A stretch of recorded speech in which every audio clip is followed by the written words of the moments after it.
Hello, everyone. Welcome back to the podcast for another episode of Autistic Assemble for Autism Acceptance Month. So it's going to be a really good episode, this one, because join with Michael, and it's going to be a good conversation about autism, his journey, and we're going to talk a little bit about hobbies as well. So, Michael, hello. How are you doing? Hello, Mason. I'm doing very well. How are you? I'm good. I'm good. I know it's fair. It's a few hours difference between us, but we we're here, so it's all good. So Michael, would you mind doing a little introduction of yourself? Sure thing. I am 27 years old. I currently reside on Lenni Lenape land in the great state of Pennsylvania in the United States. And my autism journey is a little bit of a precarious one. If you don't mind me, Mason, going on about how I got started with my autism journey and Of where course. it is now and where I plan to go on from here. Yeah, go ahead. Um, so I was formally diagnosed as autistic when I was 5 years old, and starting off as a kid, like I would get very flustered very easily. I still do, but not as much as I used to. Um, you know, like sudden changes usually get me frazzled, and once I get very tired, like the senses start to become you know pretty overstimulating, and that even still happens sometimes. But the biggest thing I want to talk about, growing up, was that in the past, like when I was about 9 or 10 years old, uh, my family mentioned Autism Speaks for the first time. And um, at first, like I thought like they were doing a great job, like with advocacy and you know that kind of stuff. So I would preach all throughout like my grade school, my high school, even throughout my college career. Like I would light it up blue on April 2nd, and show pictures of the puzzle piece and all that stuff. But then it wasn't until the pandemic hit that I started to explore the algorithm on Instagram and Facebook, and I started to see a lot of autistic and disabled content creators voice their disdain about the organization and about um, how their form of advocacy isn't uh, isn't really advocacy at all. It's more like fear mongering. It's more like gaining donations and gaining money to only fuel their egos and stuff like that. And once I did my own digging into the organization and seeing a few things that weren't weren't what I thought of the organization. Like I watched like Autism Every Day. I watched I Am Autism, and I thought, well, this doesn't sound like you know what advocacy and awareness should be. And then I started putting all the piece. I started putting all these pieces together, and I finally came to the realization that I can't support Autism Speaks anymore. They're not who they say they are. Um, so that's when I started you know, my long journey of unlearning everything that I thought was true, but in reality, it really wasn't true. That the Autism Speaks organization was conveying to the general public. So Yeah. that's that's that's still where I am right now. I'm still trying to unpack, all the stuff I've learned, through all these years, following Autism Speaks. But everything that, I've unlearned and then I've learned from other autistic people, it's been worth it, so far. And, that's where I'm at the moment. And in the future, I may come up with a few ideas as to how I can, um, self-advocate for myself. Because, the autistic community is not a monolith. It's not, all autistic people, aren't the same. Mm. And so I'm trying to be, very vigilant about, what I say, and, while trying to hold myself accountable for the harm I do cause if I do say something that isn't,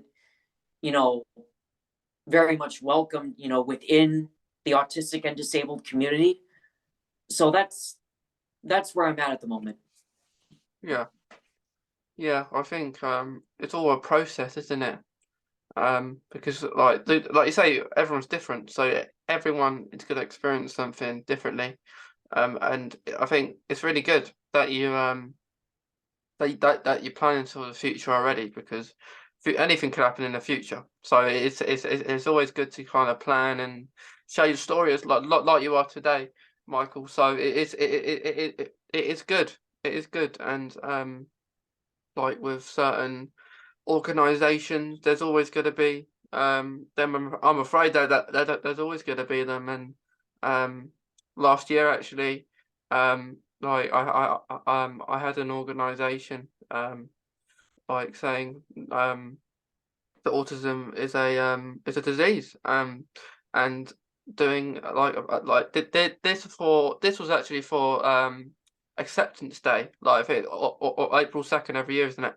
Acceptance day. And then I had to write something back about that, and like it's just those things. I think with organisation as a whole, I think people should be sharing information as they should, but they should make sure they know the facts before actually saying stuff, or because it can be very harmful. So it's good that when everyone has their own opinion, but it's like it's lots of opinions going around at the moment with certain different topics and everything. But it's hard. It is hard to speak about them sometimes, because it's like anything, isn't it? It's like anything. There's always going to be people for it and people against it. So like you chose, you always got to try and make the right decision. Absolutely.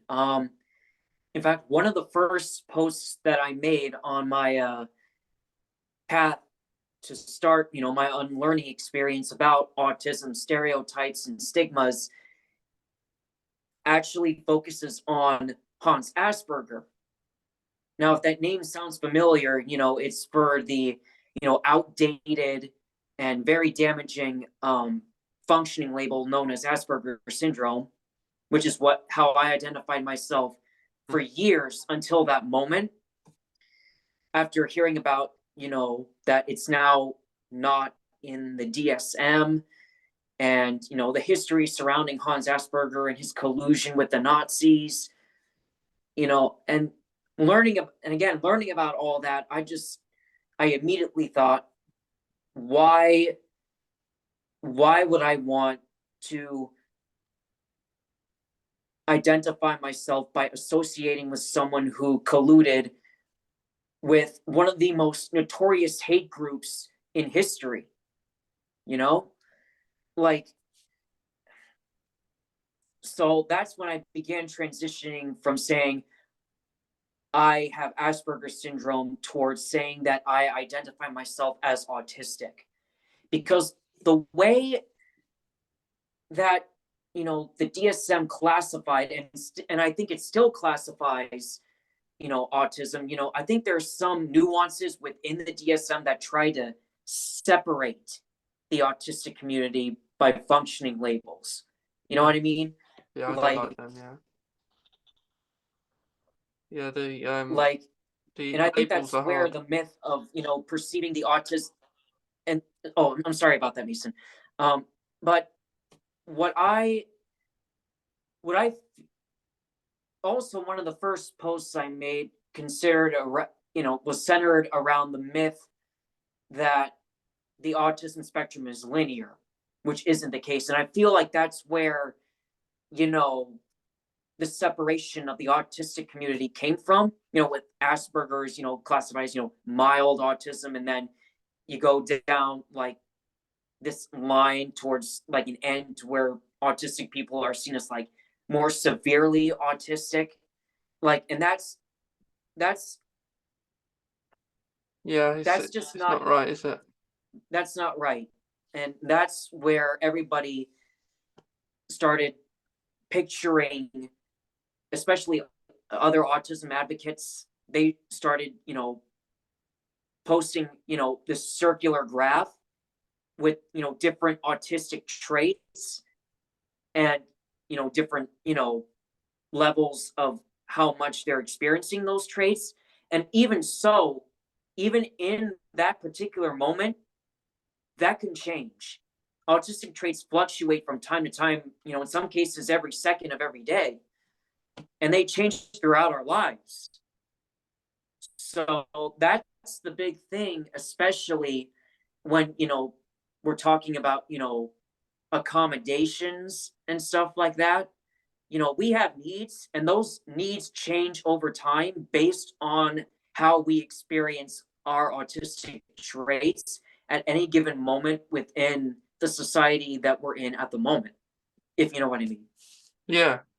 Yeah, like definitely. There's so much like with the function labels, they can be come across like as very offensive. And only these couple of years I've realised that as growing up, I got used to because I was diagnosed when I was 9. So I would have been at school and stuff. So I just it was the normal thing to say people were high functioning and people were low functioning.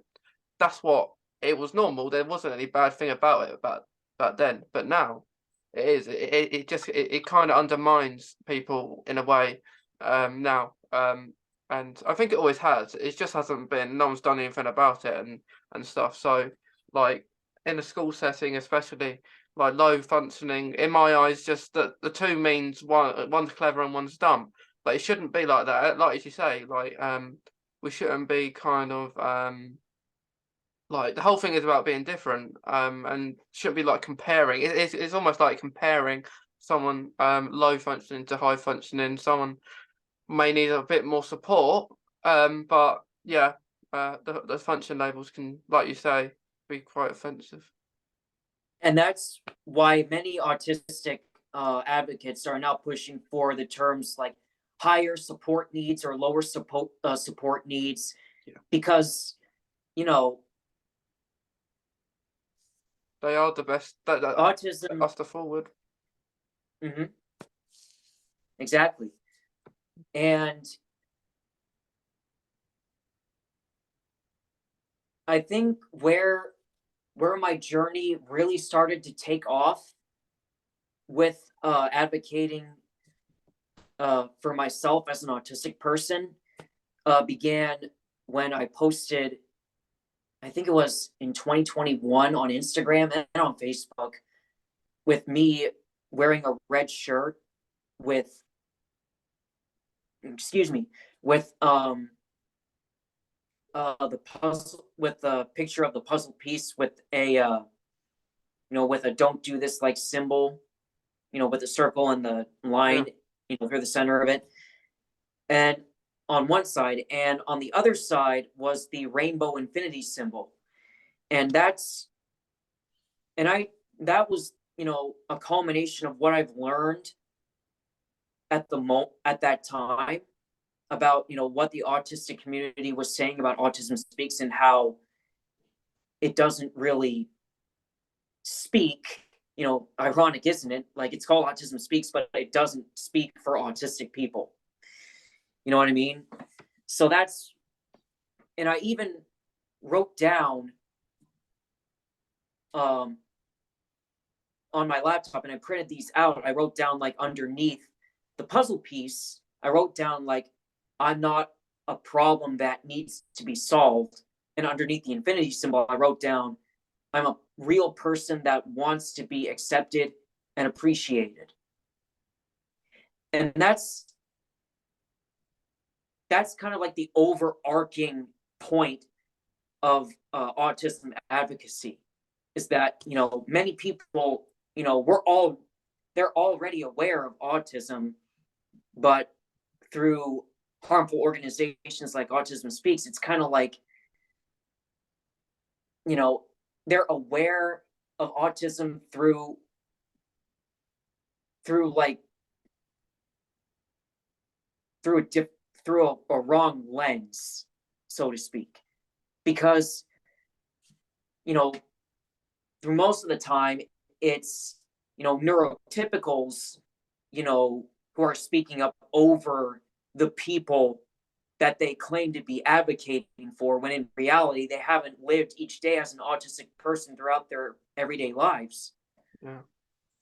And haven't, you know, experienced, you know, living in society in the shoes of an autistic person. And I think it came to a point where, you know, neurotypicals should understand that they will never understand what it's like to live in a society that wasn't, you know, ever designed to accommodate autistic and disabled people to begin with. So um, that's where we as autistic people and as disabled people, that's where we should take the lead in, you know, in our lives, to advocate for ourselves and to give the wider general public a better lens as to how autism and autistic people should be perceived. And therefore, like, even as I say that, you know, that's just, you know, still on step one. There's still a lot of work and unlearning that needs to happen in order to get to a place to where autistic and disabled people can, you know, be happy and be unashamed, you know, to live as themselves. You know what Yeah. I'm saying? Yeah, I do. And like you say, it's all about like that accommodation and stuff like that, because yeah, it's the way about it. And like, we need to, it's the reason why everyone is so good out there. Every autistic people I've spoke to love to talk about being autistic, and it takes time to do that. And because I said I was 9, but probably I didn't speak about it properly till like probably pandemic 2020, um, about it. And it probably was quite like that late that year as well. But it is hard. It is hard to speak about certain aspects of being autistic. But it is good to do that as well. Because being yourself, it is just all about trying to be yourself. And it sometimes, like, it can be hard to be yourself around maybe certain people, maybe or certain situations. But yeah, there's lots does need to be done with a lot of things. But I guess the things we more do stuff like this, Michael, and stuff like this, it helps other people understand a bit better. Absolutely. And um, even with that being said, as I, you know, through advocating for autism, you know, there are a lot of people out there that need to be centered, even in the talks within the autistic community about advocating for autism. Like, non-speaking autistics should be centered, you know, when talking about, you know, their experiences, and other like multiply marginalized autistic people, like Black autistic people, trans autistic people, you know, even within the autistic community, I'm going to say that, like, there's still a great deal of talking over multiply marginalized people, when in reality we should sit back and listen to their lived experiences so that we can have a better understanding of where they're coming from and what the general public even needs to do um, when these topics are centered. In fact, there are a lot of profiles on Instagram that I follow that are centered around learning about the lived experiences of Black disabled and Black autistic people. Like, I follow Fidgets and Fries, I follow ND Narratives, I follow Asiatu Leowen. And if everybody who's watching doesn't know that handle, that goes by the handle Asiatu Coach, I highly suggest you give them a follow. Give them a follow and make sure you share their content. It's extremely important, and it's not free as well, so be sure that you're paying them for their labor, because like I said, it's not free.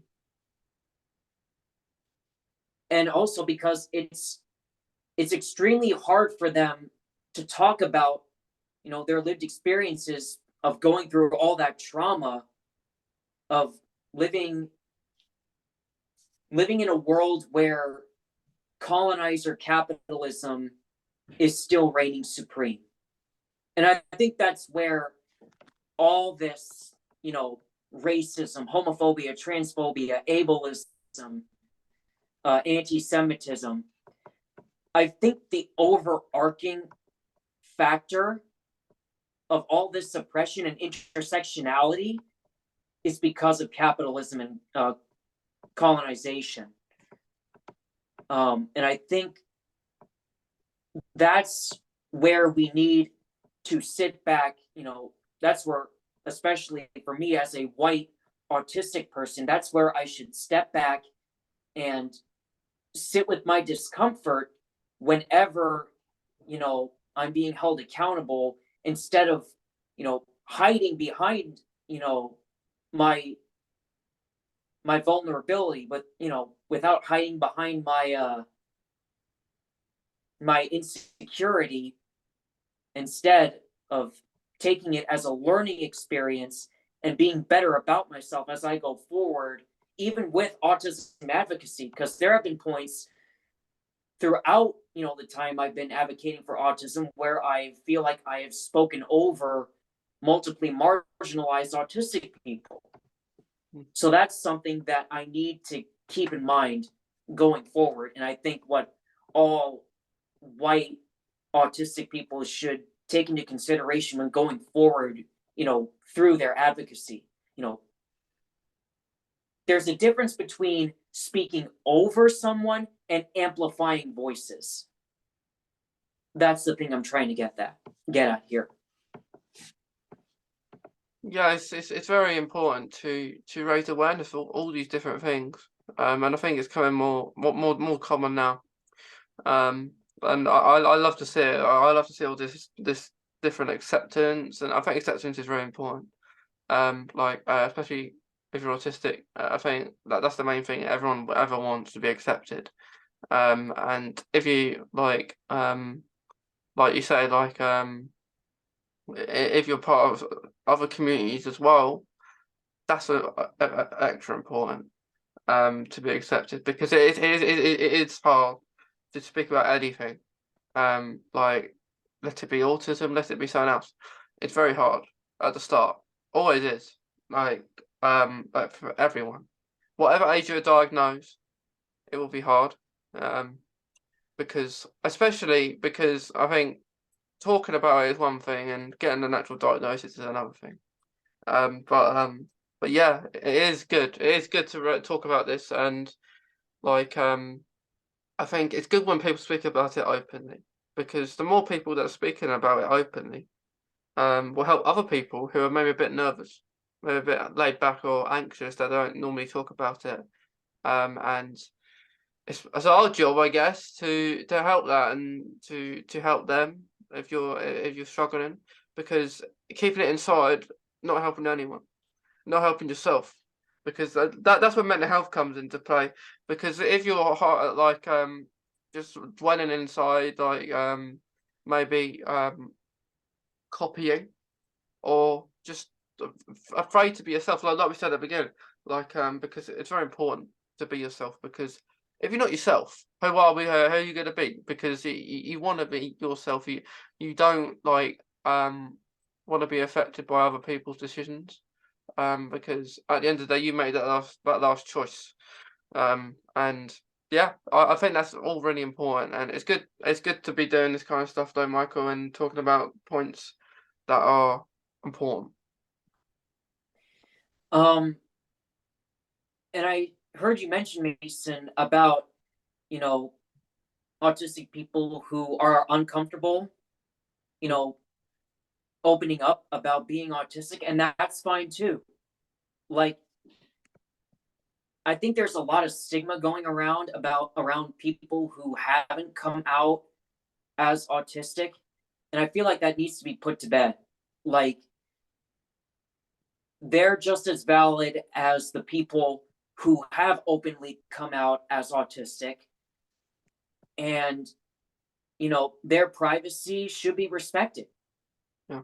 Like, whenever they feel comfortable, opening up, then that's their choice. That's Whenever they should come out is up to them. Yeah. You know what I mean? Yeah. Yeah. It took me a little while to like when I was diagnosed 9. And I was just ashamed. I was ashamed of it, and I always thought it was a bad because I wasn't good at maths when I was younger. I was just terrible. And I was maybe not just maths. If I in class struggle on something, I would dwell on it and not ask any for help, because sometimes teachers would just say the same thing, wouldn't help sometimes. In certain situations that we don't need to get into, but like there's certain situations that kind of make you feel that way. And I completely understand when people find it hard to do certain things, because I did. Like I thought autism was the worst thing on planet Earth. That's what I believed, and then until I got older, till like I grew my confidence, because I found it hard making friends when I was younger. Um, and a lot of autistic people can do that. Friendships are hard in general to make. But I always say I find it easier if friends are autistic. Most of my friends are. I rarely have a friend that isn't autistic, but I get on with them. I get on with them. As long as they're not against autistic or being autistic, well, we're fine. But yeah, it's good. But yeah, so I understand when people are like that. But yeah, all to do with confidence, I think, really. And the more confident you are, um, the more willing you'll be to talk about stuff. Um, and I think, like, if we weren't confident today, Michael, I don't think we would be speaking. So it's good we're here, so we can talk about this. And I'm sure, Mason, that you saw my latest post on Instagram when I talked about, ableism in theater. Yeah, I did. Yeah. So one thing I forgot to mention at the start of this recording was that I'm an actor. I've been doing theater for over 19 years, so I'm closing in on 20 years of being an actor. And I love theater. I love being an artist. I love making art. But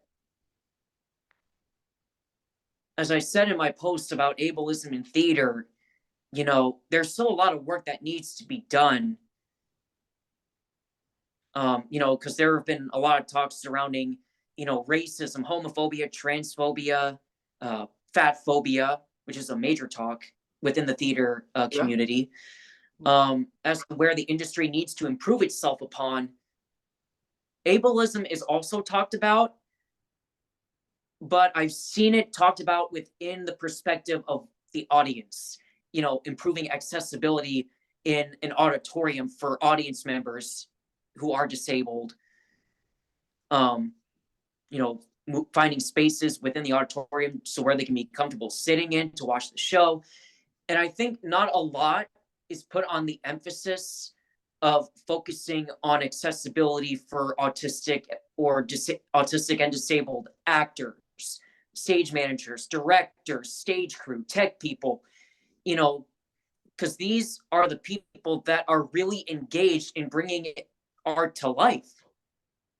Yet, in saying that, they have needs, they have accommodations that need to be met. Yeah. And the industry as a whole, that's another area where I feel like it, comes up short and that it needs to do better with.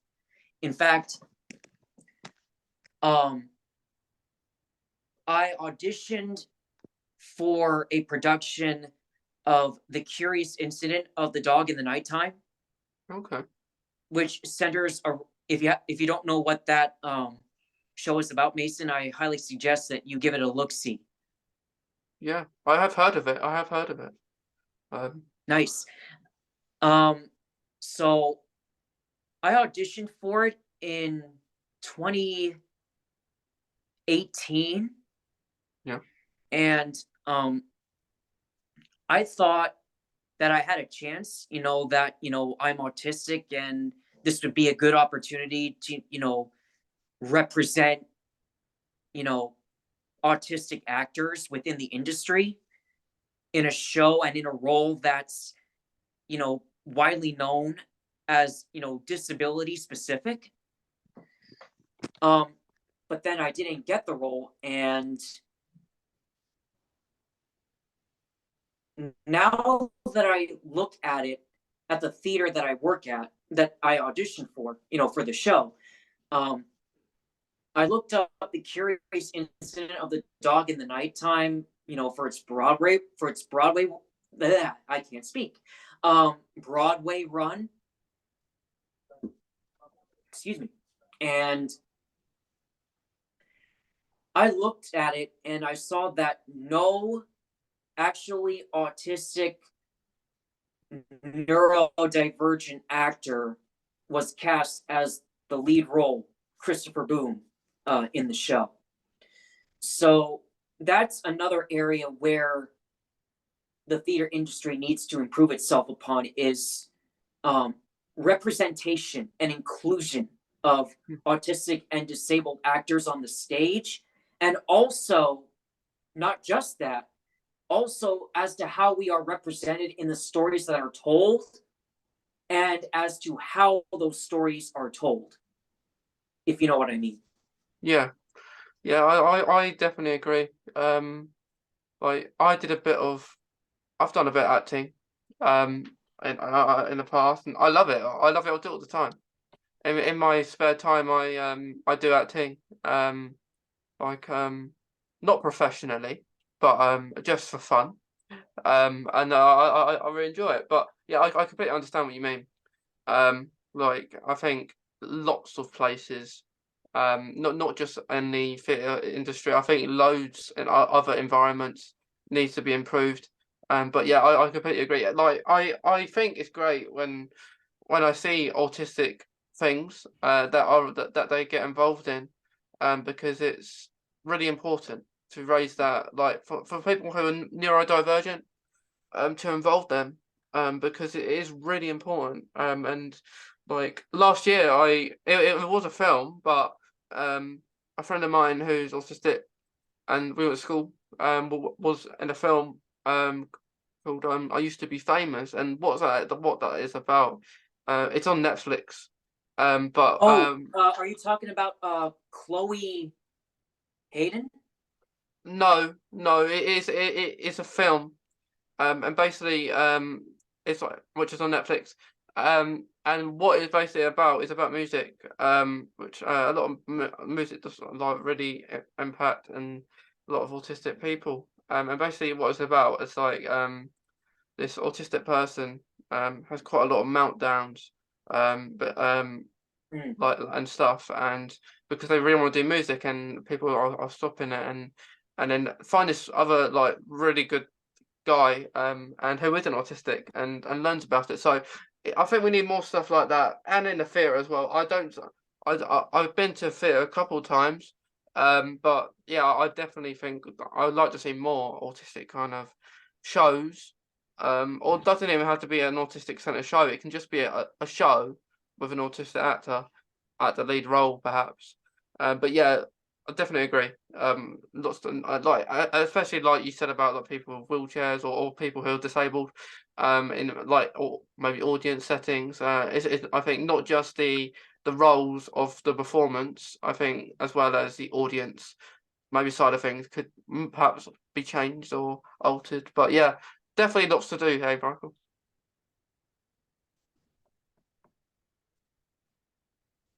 And again, as I said before, it's not enough to just have us represented on the stage. You also have to keep in mind of the stories that are being told about us. That they're not, just basing autistic, neurodivergent, and other disabled people as, through a stereotypical lens full of stigma, because then you would be, as I said in my post, you would just be putting on another music by Sia on the stage. You know what I mean? Yeah, yeah, definitely. Yeah, So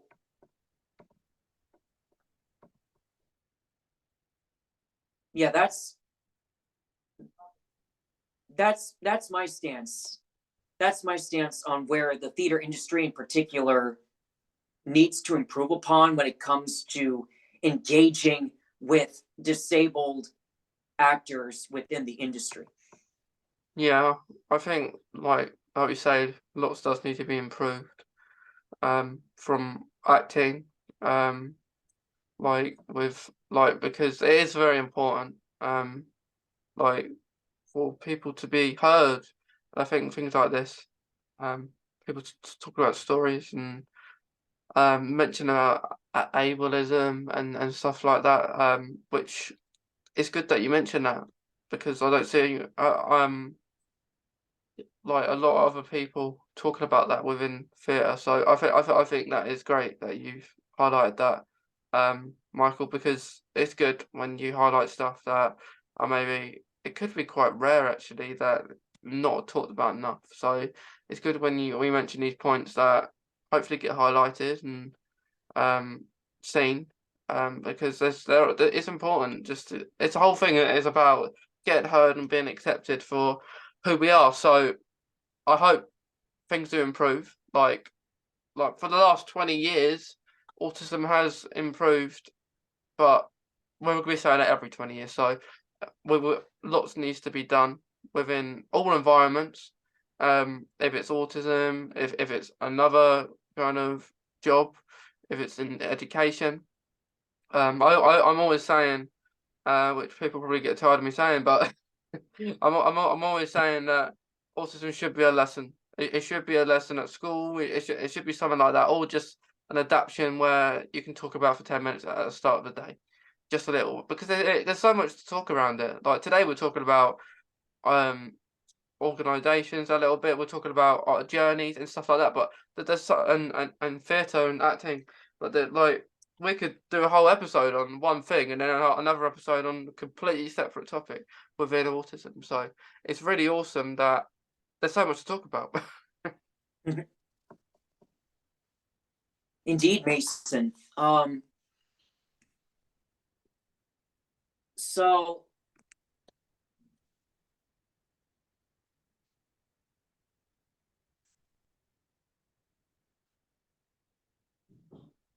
Yeah, and I yeah. want to go back to, oh, sorry about that. No, no. Um, You go ahead. You go ahead. and I think the information and a lot of the information that's being passed around about autism, is what I mentioned before, based on like stereotypes and stigmas. In fact, growing up and opening up about my autism, well, about autism in general, when I opened up that I was autistic to many of my friends, like when I was in high school, throughout college, it was basically through the lens being provided by Autism Speaks. And like I told my friends, like, I struggle with this every day. It's like I spoke about it through the guise of it being, a terrible thing, which now I know with utmost certainty that it's not a tragedy. Autism is not, this tragic experience.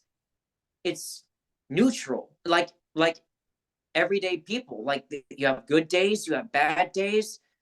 It shouldn't. Yeah, I feel. And that's another. So, yeah. So that kind of like coincided again with my, with my following of Autism Speaks at that moment, at that time. But then again, as I mentioned before, like that's all changed. Like, now that I've learned through the experiences of other autistic people and other disabled people, I've gotten a better understanding about autism and what many autistic people, experience, and what autistic people experience differently, not just from myself, but from each other. Yeah, I agree, and like I think that the whole scenario of these organisations and opinions is it's like we're all gonna have our opinions, like everyone's autistic, aren't they? And I've always like I growing up, like I told you, like I was like that. I think it was a bad thing. And I don't think there was any organisations that influenced that. It was just my personal opinion. It's how I felt at the time. And that could be the same for other people too. But I think that it all depends, I guess, you're on your autism yourself. Because of course everyone has a different journey. So it may be a lot harder for maybe in their own personal journey. I'm not saying everyone is the same, but I think it just depends, like what you struggle with and what you don't. Maybe like or hobbies like acting perhaps and stuff like that that you enjoy that helps. It. But yeah, I think it's just you have these days where like you just never know, do you? You never know if it's gonna be a good day or a bad day. It's like life. It's life. Like you're not gonna know. But what I think is that I'm always about now being positive about it. Um, and then there will be people out there who will feel autism is a negative thing. And I think that we can't we can tell our journey, see how positive we want to make it. But I think sometimes we have to respect people's decisions. Sometimes because I like I say I'm on to being positive, but sometimes it's not for some people, which um is it's I guess it's the way some things are, but it's yeah, but I think being a positive is the best way to be, but depending on your circumstance. So perhaps if you are in a bad education setting, you're not, and no one understands you, everything you say, you're not getting understood. You're obviously not going to feel good about it. You're going to think autism's bad, which you can understand in a way from that circumstance. So it all depends and like on the situation and stuff like that. So now this day I understand that kind of context. But if you put organisations into it and that's a whole different conversation. But if it's not nothing to do with that and it's just personal opinions um and then we learn from these things. We learn like you did yourself. You learn that autism isn't bad. You learn that it's good to be autistic. It's good to talk about these things. It's not an illness. It's nothing like that. Um and yeah, that is the fact of it, I think, Mike.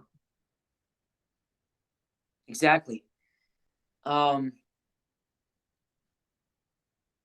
Yeah. Yeah. Not much else to say about No, that. no, there's not much else to say, is there? I think we've covered a lot today. I think we've pretty much covered anything we can, but I think the highlight of today's conversation, Michael, is just to be ourselves, to take it on our own stride and just enjoy what we do. Like, think like with people like you out there, like highlighting to me, who has no knowledge of anything about the fear, but from what you're saying to me, that a lot of stuff needs to be improved for autistic people. Maybe you could be the kind of core of that kind of thing there, and try and like I don't know if you know other autistic people who are in the field, or if not, just try and maybe raise some points to maybe and stuff to improve it, because the more we talk about it, the more we try and get heard, the more these situations can be resolved. Hopefully they can. It just depends if they listen.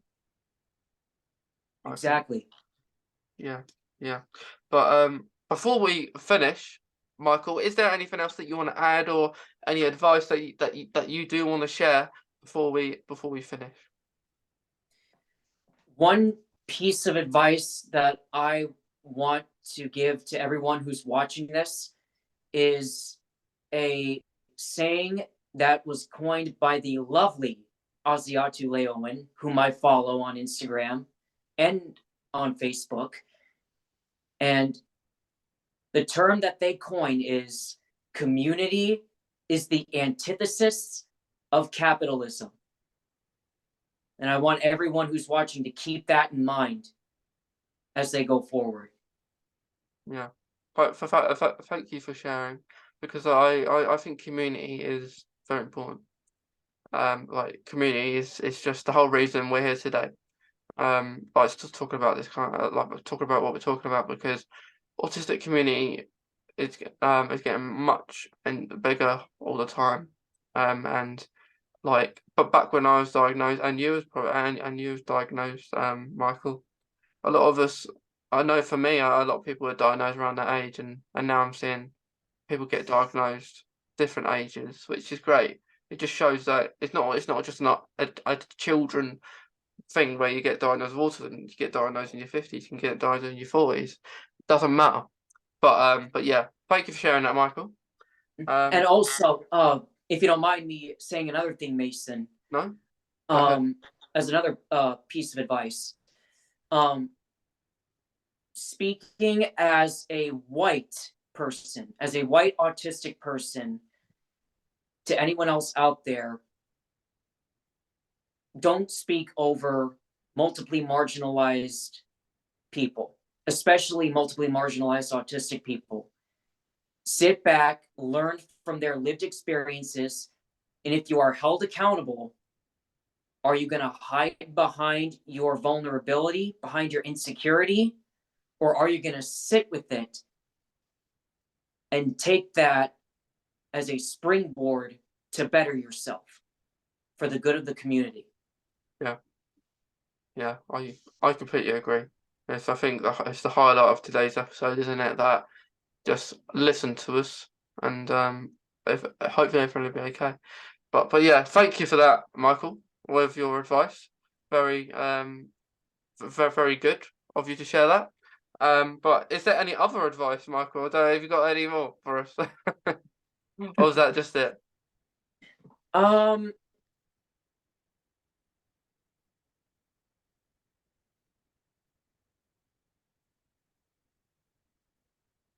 That it? That's about it. Yeah. I think.